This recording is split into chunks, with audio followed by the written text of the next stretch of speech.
I stand here today proud because I know I'm a product of a robust debate and agreement by people who find it difficult to agree amongst themselves. Our duty is not to be instruments of injustice and neocolonialism. It is to be agents of change, and this demands of us to be brave enough to identify unjust laws, speak out, and form part of those that work tirelessly for our judiciary to be of service to our people. For centuries, our very existence has been unlawful in the eyes of the oppressor. Our indigenous laws have been treated as inferior to Roman Dutch law or English law. To be an African has meant that for generations we are not worthy of the laws and the rights that make us human beings. And for that reason, it was legal to abuse us, to enslave us, to steal our mineral wealth and oil, and to destroy and kill our heritage, history, and even our lives. I wish to remind you that it was once legal to come to the shores of our great continent and kidnap Africans and enslave us in foreign lands. It was once legal to rape African women and children because they did not have the right to dignity of their European oppressors. It was once legal to take our land and our minerals because, according to the law of the white man, we were not civilized enough to control our own land and our own wealth. Under apartheid, it was legal to restrict the movement of Africans to labor reserves called townships and to teach us inferior education so that we could only be servants of white masters.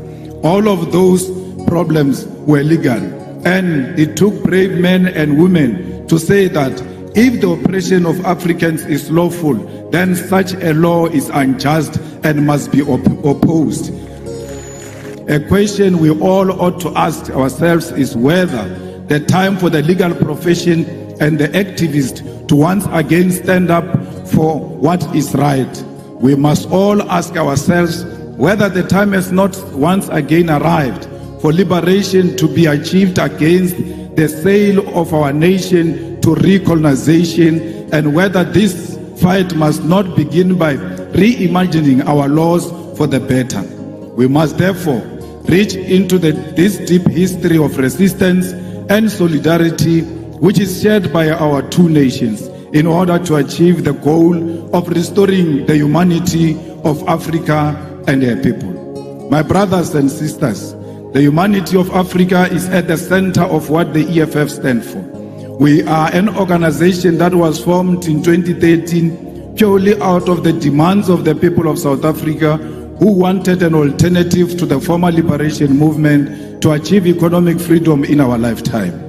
We are an organization which is born out of the blood of slain mine workers in an area known as Marikana, where 34 miners were shot down execution style, and the 13th anniversary of their execution was this month on the 16th of August 2025. It is out of this deep pain and disregard for African life that the domestic workers, miners, gardeners, petrol attendants, street dwellers, university students, professionals, and ordinary people of South Africa demanded that we form the economic freedom fighters. We were formed to complete the liberation struggle, which was faced by compromise, betrayal, and corruption of the mission for the return of the land and wealth of South Africa to the hands of the people. As a result, we base our struggle on these lived realities, and we are guided by a scientific ideological outlook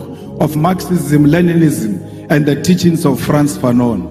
The EFF, which has been in Parliament of South Africa since 2014, is engaged in this practice, and we have been able to implement our vision, mission, and identity into our approach to governance and lawmaking.